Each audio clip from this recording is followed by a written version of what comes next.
Hey, what's going on everyone? Else here. Welcome back to another video. And today in this video, I'll be showing you guys how to install the Boink client, boincui, which is a terminal client used for managing Boink via your Linux console. Could be from hooking in a video cable or it can be via SSH. Doesn't really matter. As long as you have a bash console on your Linux box, you can run this. And I'm going to show you guys how to install boincui in order to get a terminal UI for Boink. So yeah, without further ado, let's get right into the video. First thing you are going to want to do is SSH into your Linux box. I am SSH right here. And now you're going to want to go ahead and type in sudo apt-update. And after that, you should always upgrade your system by using sudo apt-upgrade-y. I already did that, so you're not going to. I'm not going to do that, but you should always do that. The next thing you guys are going to want to do is go ahead and copy this command from the description.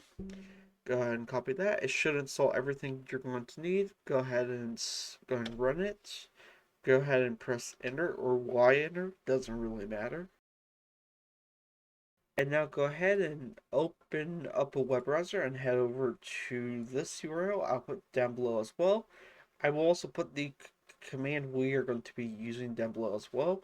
Go ahead and click on code and then copy this right here. You won't necessarily have to do this because I also put down below. Go ahead and go back to your terminal and now type in git clone and then paste in that URL. Now we want this to cd into boincui. Now what we're going to want to do is we are going to want to run these two commands. I will put down below as well.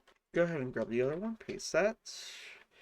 There we go. And now what you're going to want to do is type in autoconf. And after that, type in /configure. There we go. And now go ahead and type in make. Alright, and then after that, go ahead and type in sudo make install, and it should install on your system. Now go ahead and type in boinc-client. Go ahead and press enter, and now we're in the terminal UI for Boink. Go ahead and press enter, and you should be logged into your terminal UI from Boink. So yeah, hope you guys enjoyed this video. I hope this was helpful, and I'll see you guys later. Bye.